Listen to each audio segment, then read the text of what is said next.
God एक understanding है, एक समझ है। और जीवन में जो समझ होती है ना, भगवान जो है, कहता है ना कि जब भगवान की फीलिंग भीतर आ जाती है ना, ताकत मिलती है। बेसिकली ताकत जो है ना, वो ताकत होती है समझ के अंदर, अंडरस्टैंडिंग के अंदर। अगर मुझे मनोविज्ञान की समझ है तो मनोविज्ञान की ताकत होगी मेरे अंदर।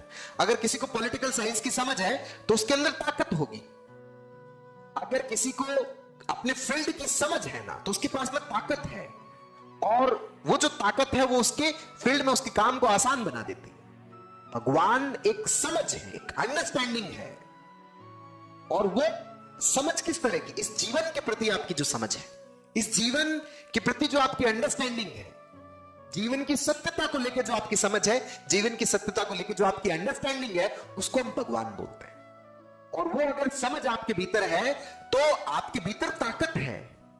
और उस ताकत से आपका जीवन बड़ा आसान होता है, आपका जीवन खुशियों से भरा होता है। भगवान एक समझ है, एक अंडरस्टैंडिंग है। जीवन की जितनी ज्यादा आप अपने भीतर समझ को गहरा करते चले जाते हो, आप परमात्मा के करीब होते चले जाते हो। आप जीवन के सत्य के जितने करीब जाते हो, आप ईश्वर के उतने ही करीब चले जाते हो। उतनी ही ज्यादा आपके भीतर ताकत आती है। वो ताकत किस चीज की है? वो ताकत है समझ की, वो ताकत है अंडरस्टैंडिंग की। जब आप किसी छोटे से सब्जेक्ट के ऊपर एक समझ पकड़ लेते हो, उस सब्जेक्ट की रियलिटी को समझने लग जाते हो, उस सब्जेक्ट की ताकत आपके भीतर आ जाती है। उसी तरह जब आप जीवन की समझ अपने भीतर रखने लग जाते हो, तो आपके अंदर जीवन की ताकत पैदा होती है।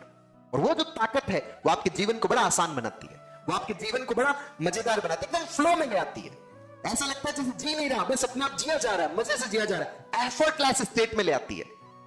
इसी को ही हम गॉड बोलते हैं, इसी को हम भगवान बोलते हैं, इसी को हम ईश्वर बोलते हैं। ईश्वर की समझ पैदा होना, इसी को हम साक्षात्कार बोलते हैं, इसी को हम एनलाइटमेंट बोलते हैं, इसी को हम कुंडली जागृत होना बोलते हैं। और सीबीटी जो है वो बेसिकली इस पे काम करती है। सीबीटी आपकी समझ पे काम करती है, आपके भीतर समझ पैदा करती है, आपके भीतर अंडरस्टैंडिंग पैदा करती है, जीवन की रियलिटी के करीब लेके जाती है। तो मैं ये कह सकता हूं कि सीबीटी आपके भीतर आपकी कुंडली जागृत करती है, आपको एनलाइटमेंट करवाती है, आपको ईश्वर के नजदीक लेके जाती है, आपके भीतर परमात्मा के भाव को पैदा करती है, अगर हम सीबीटी का अभ्यास करते हैं।